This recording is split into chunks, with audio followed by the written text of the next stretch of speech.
Topic is magnetic effect of electric current. ठीक है, एक नए चैप्टर में हम लोग अब घुस रहे हैं, प्रवेश कर रहे हैं।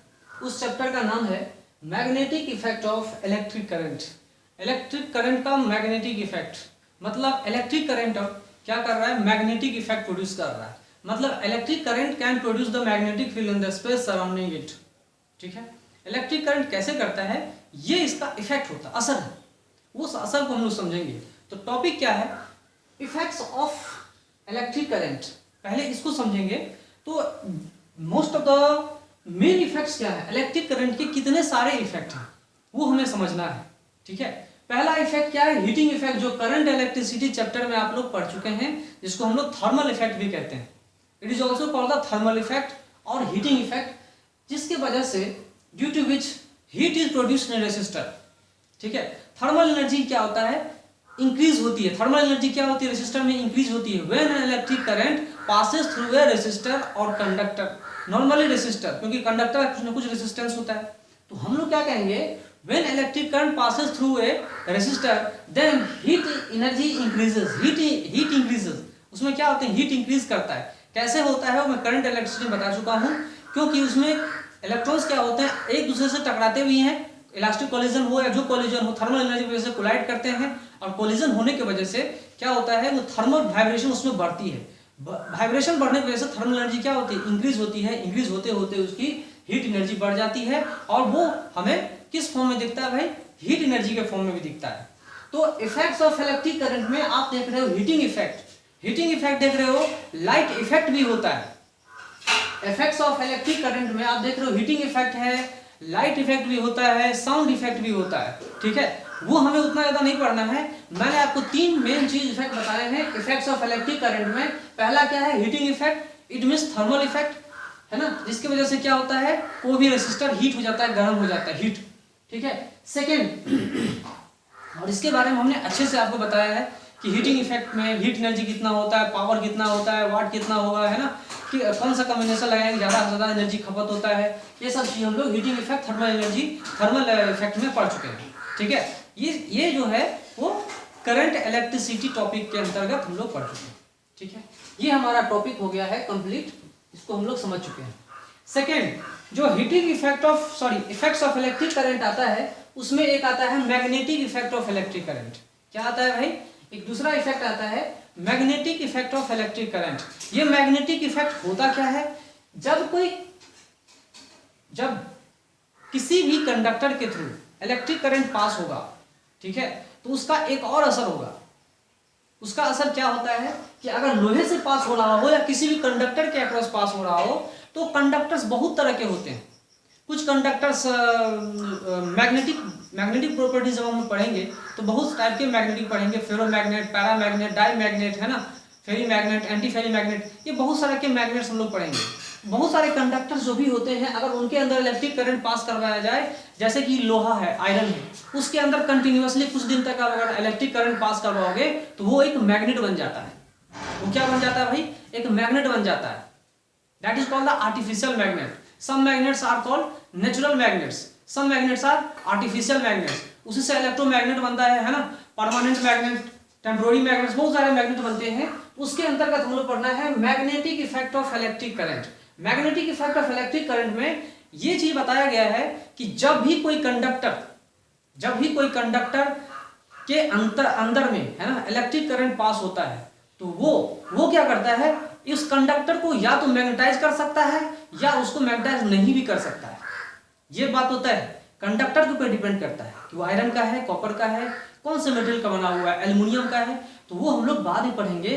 क्योंकि आयरन क्या है, फेरोमैग्नेट सब्सटेंसेस है, कॉपर क्या है, डाईमैग्नेट सब्सटेंसेस है, पैरामैग्नेट्स एल्युमिनियम है, और भी बहुत सारे सब्सटेंसेस होते हैं। तो कंडक्टर्स में बहुत टाइप के होते हैं।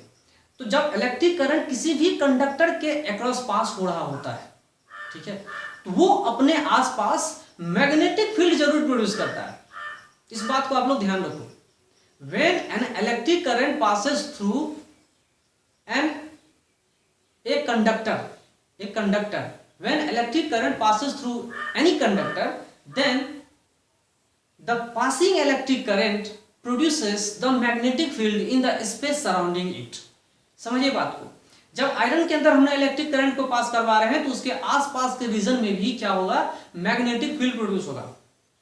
मैग्नेटिक फील्ड क्या होता है, प्रोड्यूस होता है। कॉपर के अंदर करंट फ्लो हो रहा है तो अपने आसपास क्या करेगा, मैग्नेटिक फील्ड प्रोड्यूस करेगा, चाहे वो सीधा वायर रहे, टेढ़ा रहे, सर्कुलर रहे, किसी भी टाइप का रहे, मैग्नेटिक फील्ड आसपास के रीजन में प्रोड्यूस करेगा। ठीक है, उसको भी हम लोग पढ़ेंगे। एल्युमिनियम का है, वो भी क्या करेगा, अपने आसपास मैग्नेटिक फील्ड जरूर प्रोड्यूस करेगा। इसी को हम लोग पढ़ रहे हैं नॉर्मल टर्म में, magnetic effect of electric current. What is the magnetic effect of electric current? The effect of electric current in which magnetic field is created in the space around the passing around the conductor through which electric current is going through.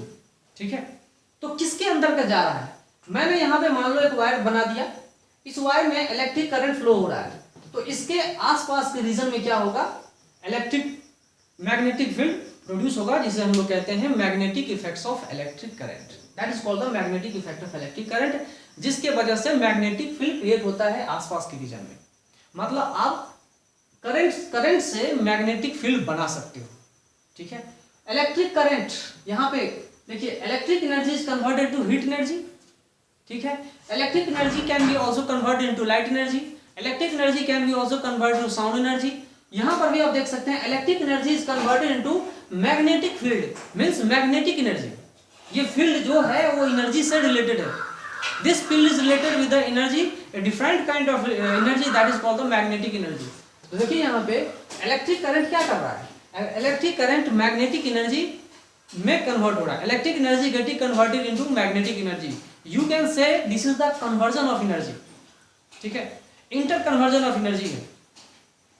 तो कहीं कहीं आप देखते होंगे heating effect से electric current produce होता होगा, ऐसा भी होता है। आगे बढ़ेंगे हम लोग, मैग्नेटिक फील्ड भी इलेक्ट्रिक करंट प्रोड्यूस कर सकता है। बाद में लोगों ने सोचा, पहले क्या हुआ था, जो हिस्ट्री जब हम लोग पढ़ते हैं तो हिस्ट्री में क्लियर कट बताया गया था कि एक, यहाँ हिस्ट्री देखिए, magnetic effect of electric current, जो आपको हिस्ट्री बताया जा रहा है, डिस्कवरी हिस्ट्री है, ये हिस्ट्री आप लोग 9th-10th क्लास में पढ़ चुके हो, चाहे वो ICSE मीडियम के हो या CBSE मीडियम के स्टूडेंट हैं, जो भी स्टूडेंट हैं वो इसका हिस्ट्री बहुत पहले पढ़ चुके हैं कि इन 1820 बाय ओरेस्टेड, ओरेस्टेड ने 1820 में क्या कहा था, 1820 में ओरेस्टेड ने कहा था कि उन्होंने बाय एक्सीडेंट देखा था, बाय एक्सीडेंट, एक्सीडेंटली ऐसा हुआ था, कोई जानबूझ के नहीं किया था, या जानबूझ के भी करते तो भी वही आता है ना। उन्होंने देखा, उन्होंने क्या देखा कि एक कंडक्टर, जो जिस कंडक्टर के थ्रू इलेक्ट्रिक करंट पास हो रहा है, उसके पास, उसके नजदीक में उन्होंने क्या किया, एक कंपास नीडल को रख दिया। आप पढ़े होंगे क्लास 10 में, CBSE वाले पढ़े होंगे, मैंने भी पढ़ा था। तो कंपास नीडल को क्या किया था उन्होंने, एक इलेक्ट्रिक करंट, जिस कंडक्टर के थ्रू इलेक्ट्रिक करंट पास हो रहा था उसके बगल में या आसपास के क्षेत्र में, रीजन में रख दिया था। उससे क्या हुआ, वो कंपास नीडल डिफ्लेक्ट होना शुरू हो गया। डिफ्लेक्ट हुआ, इसका मतलब क्या हुआ कि जिस कंडक्टर के थ्रू इलेक्ट्रिक करंट पास हो रही थी, उसने आसपास के रीजन में मैग्नेटिक फील्ड जरूर प्रोड्यूस किया है। और मैग्नेटिक फील्ड प्रोड्यूस होने की वजह से क्या हुआ भाई, कि ये कंपास नीडल जो एक मैग्नेटाइज्ड मटेरियल है, इसको डिफ्लेक्ट करना शुरू कर दिया। तो मैग्नेटिक फील्ड एक दूसरे को क्या करते हैं, या तो अट्रैक्ट करेंगे या नहीं तो रिपेल कर देंगे। वो हम लोग पढ़ेंगे और डिटेल में पढ़ेंगे। तो कंपास नीडल को डिफ्लेक्ट करने का सीधा मतलब ये है कि an electric current can produce the magnetic field in the space surrounding it. और उन्होंने 1820 में इस चीज को ओरेस्टेड ने खोजा था, बताया था। ठीक है, खोजा इसलिए था क्योंकि ऐसा होता था, इन्वेंशन नहीं है ये आविष्कार है, डिस्कवरी है, नॉट इन्वेंशन। तो deflection of A compass needle when it is brought near A current carrying conductor, तो करंट कैरिंग कंडक्टर के पास में लाएंगे तो डिफ्लेक्शन होगा, चाहे वो लेफ्ट में डिफ्लेक्शन हो, चाहे वो राइट में डिफ्लेक्शन हो, डिफ्लेक्शन तो होकर रहेगा। ठीक है, इस डिफ्लेक्शन की वजह से उन्होंने कंक्लूड किया, क्या कंक्लूड किया, कि मैग्नेटिक फील्ड भी क्रिएट हो रहा है। इलेक्ट्रिक करंट की वजह से मैग्नेटिक फील्ड आसपास के रीजन में क्रिएट हो रहा है, जिसके वजह से कंपास नीडल डिफ्लेक्ट हो गया। दूसरा चीज आप ये भी देखते हैं, कंपास नीडल को अगर फ्रीली सस्पेंड करेंगे एयर में तो कुछ ना कुछ डायरेक्शन देता है। डायरेक्शन देने का मतलब ये है कि हर जगह अलग अलग टाइप का, कहीं वर्टिकल होता है, कहीं हॉरिजॉन्टल होता है, कहीं इंक्लाइंड होता है। तो ये कंपास नीडल हमें क्या बताता है, it tells us about the direction. ठीक है, नॉर्थ साउथ ईस्ट वेस्ट सब डायरेक्शन बताता है। इसका यूज क्या होता है, compass needle is used to find the direction, है ना, डायरेक्शन फाइंड करने के लिए होता है, चाहे वो नेविगेशन हो रहा हो सी में, है ना, चाहे आदमी जंगल में कहीं भटक गया हो, आसमान में कहीं जा रहा हो, कहीं भी compass needle is used to find the direction, ठीक है, नॉर्थ ईस्ट साउथ वेस्ट पता करने के लिए होता है। तो इस कंपास नीडल का यूज बहुत एंशिएंट टाइम से चल रहा है। मैग्नेटिक फील्ड का जो काम हो रहा है बहुत पहले से चल रहा है, ऐसा आज का नहीं। तो ये डिफ्लेक्शन होना ही अपने आप में सबूत था कि आसपास में मैग्नेटिक फील्ड उसने क्रिएट किया, ठीक है। तो इस चैप्टर में हम लोग अभी बस इतना ही पढ़ेंगे कि electric current can produce the magnetic energy, magnetic field, magnetic effect, ठीक है, वो हम लोग इस चैप्टर में पढ़ेंगे। बस उसके बाद और हम लोग पढ़ेंगे कि क्या हम मैग्नेटिक इफेक्ट को, मैग्नेटिक एनर्जी को वापस इलेक्ट्रिक एनर्जी में कन्वर्ट कर सकते हैं, तो वो भी हम लोग पढ़ेंगे, वो भी पढ़ना है हमें, ठीक है। पहले हमें क्या पढ़ना है, magnetic effect of electric current. ये मैग्नेटिक फील्ड है जिसको बी वेक्टर के नाम से जानते हैं। Magnetic field is a vector quantity with has both magnitudes as well as direction, है ना। इसको फ्लक्स डेंसिटी भी कहते हैं, मैग्नेटिक इंटेंसिटी भी कहते हैं, जो भी कहते हैं, ये मैग्नेटिक फील्ड ही है। ये क्या है, मैग्नेटिक फील्ड ही है, ठीक है। और ये कंजर्वेटिव फील्ड भी कह सकते हैं, नॉन कंजर्वेटिव भी कह सकते हैं, उसको भी हम लोग डिटेल में पढ़ेंगे, है ना। चलिए, इफेक्ट्स ऑफ इलेक्ट्रिक करंट में तीसरा जो हमारा टॉपिक है वो क्या है, केमिकल इफेक्ट। केमिकल इफेक्ट है जो केमिस्ट्री में बहुत ज्यादा पढ़ना रहता है, फिजिक्स में भी कुछ ना कुछ हमें पढ़ना है, शायद अब सिलेबस में नहीं है ना, पहले हुआ करता था।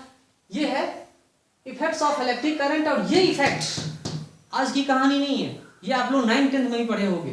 Chemical effect of electric current, electrolysis, electrolysis जो प्रोसेस है, और बहुत सारे काम हैं। इलेक्ट्रोलाइसिस का अपोजिट भी हम लोग करते हैं। ये इलेक्ट्रोलाइसिस कैसा प्रोसेस है, passing of electric current through a pure liquid, ठीक है। किसी भी प्योर लिक्विड के थ्रू हम जब इलेक्ट्रिक करंट पास करवाते हैं तो उसको हम इलेक्ट्रोलाइसिस कहते हैं, ठीक है, एक्सेप्ट मर्क्यूरी, है ना। तो इलेक्ट्रोलाइसिस में पास करवा करके कांस्टेंट एलिमेंट्स में डिकम्पोजिशन कहलाता है वो, उसको इलेक्ट्रोलाइसिस कहते हैं। और ये केमिकल इफेक्ट होते हैं। ये केमिकल इफेक्ट्स भी हम लोग पढ़ेंगे, केमिस्ट्री में ही पढ़ाया जाता है ना। फैराडेज लॉज ऑफ इलेक्ट्रोलाइसिस, इसमें है फैराडेज लॉ ऑफ इलेक्ट्रोलाइसिस भी हम लोग पढ़ेंगे, ठीक है। तो यही सब चीज, फैराडे लॉ मैंने आपको इलेक्ट्रिक फील्ड में ही बताया था, यहाँ भी फैराडे लॉ का इस्तेमाल होता है। तो इस तरह से हम आगे पढ़ते हुए जाएंगे तो बहुत सारा चीज हमें समझने को मिलेगा। केमिकल इफेक्ट, इलेक्ट्रोलाइसिस, ये हम लोग बहुत पहले से जानते हैं और 9th-10th में भी अच्छे से पढ़े हैं, और अच्छा से जो पढ़े हैं उसको और डिटेल में पढ़ेंगे क्लास 12 में, ठीक है। बचाइए magnetic effect of electric current, ये हमें पढ़ना है, ये अभी हमें पढ़ना है। इस चीज को हम लोग 8, 9, 10 क्लास में पढ़ चुके हैं, पूरा डिटेल में नहीं पढ़े हैं, पूरा डिटेल नहीं पढ़े हैं तो पढ़ लेंगे। Magnetic effect of electric current, ये हमें पढ़ना है, ठीक है। हमारा टॉपिक क्या है भाई, magnetic effect of electric current. इसमें क्या होता है, इस मैग्नेटिक इफेक्ट में आपने 10th क्लास तक इसका हिस्ट्री पढ़ा था, और हिस्ट्री बताने की जरूरत नहीं है, लेकिन मैंने थोड़ा सा बता दिया क्योंकि आपको याद आ जाए। 10th क्लास तक सिर्फ आपको हिस्ट्री से परिचय था, 10th क्लास तक आपको सिर्फ हिस्ट्री से इंट्रोडक्शन था। इसके बाद क्लास 12 में आपको मैथमेटिकली बताया जाएगा, मैथमेटिकली बताया जाएगा कि कैसे एक इलेक्ट्रिक करंट अपने आसपास में मैग्नेटिक फील्ड प्रोड्यूस करता है, कितना प्रोड्यूस करता है, कैसे वेरी कर रहा है विथ रेस्पेक्ट डिस्टेंस, और विथ रेस्पेक्ट टू करंट कैसे वेरी कर रहा है, कौन कौन से प्रोपोर्शनैलिटी कांस्टेंट आते हैं, कैसे न्यूमेरिकल्स आते हैं, ये सब चीज आपको अभी पढ़ना है magnetic effect of electric current में।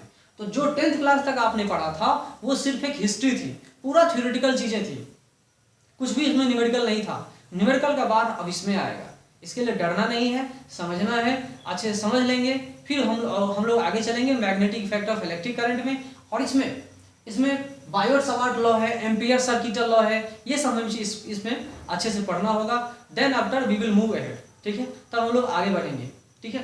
तो हमें याद रखना होगा magnetic effect of electric current. History मैंने बता दिया, 1820 में ऑरेस्टेड ने डिस्कवर किया था, कंपास नीडल को डिफ्लेक्ट होते देखा था, तब उनके दिमाग में ये बात आई थी कि एक current carrying conductor can produce the magnetic field in the space surrounding it. This is the direct proof, ये डायरेक्ट प्रूफ है अपने आप में, इससे बड़ा क्या प्रूफ होगा, ठीक है। मैग्नेटिक कंपास को डिफ्लेक्ट करना अपने आप में एक प्रूफ है कि एक current carrying conductor can produce the magnetic field in the space surrounding it. तो आप देख सकते हैं कि अपने आसपास में क्या कर रहा है, मैग्नेटिक फील्ड प्रोड्यूस कर रहा है, उसी के बारे में पढ़ना है, अच्छे से पढ़ना है और न्यूमेरिकल के साथ पढ़ना है, ठीक है। ये क्लास 12 का स्टडी है, क्लास 12 का सिलेबस है, इसमें कुछ मैथमेटिकल टर्म्स भी होंगे, आपको अच्छे समझना होगा। क्लास 10 तक आपको थ्योरेटिकल चीज़ें बताई जाती थी। ओके।